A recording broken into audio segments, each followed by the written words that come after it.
சர்வசிக்ஷா அபியான் திட்டத்தில் தமிழகத்திற்கு வரவேண்டிய 2000 கோடி ரூபாய் நிதியை மத்திய அரசு நிறுத்தியுள்ளது.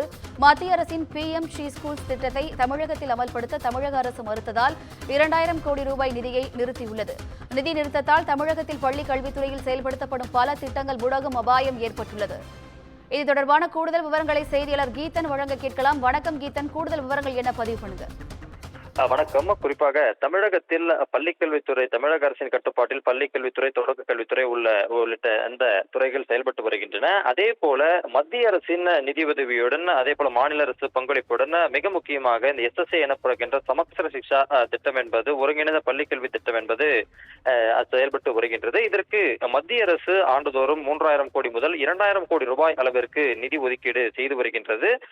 குறிப்பாக தமிழகத்தில் தற்பொழுது செயல்படுத்தப்பட்டு வரும் பல்வேறு திட்டங்களுக்கு இந்த SSA திட்டத்தின் கீழ் மத்திய அரசு ஒதுக்குகின்ற அந்த நிதி என்பது பயன்படுத்தப்பட்டு வருகின்றது. இந்த நிலையில்தான் தற்பொழுது அந்த 2000 கோடி ரூபாய் நிதியை மத்திய அரசு நிறுத்தியிருப்பதாக தற்பொழுது தகவல்கள் வெளியாகி இருக்கின்றன.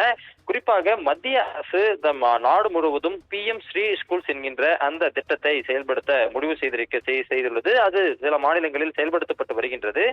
இந்த நிலையில் தமிழகத்தில் அந்த திட்டத்தை தமிழக அரசு ஏற்க மறுத்திருக்கின்றது. குறிப்பாக CBSE பாடத்திட்டத்தின் அடிப்படையில் புதிய கல்விக் கொள்கையின் அந்த பின்னணியில் இந்த PM ஸ்ரீ ஸ்கூல்ஸ் திட்டத்தை மத்திய அரசு செயல்படுத்த முடிவு செய்திருக்கின்றது. குறிப்பாக ஏற்கனவே இருக்கக்கூடிய அரசு பள்ளிகளை மத்திய அரசு தனது கட்டுப்பாட்டில் எடுத்து CBSE அந்த பாடத்திட்டத்தின் கீழ் இந்த பள்ளிகளை நடத்துவதற்கு முடிவு செய்தது.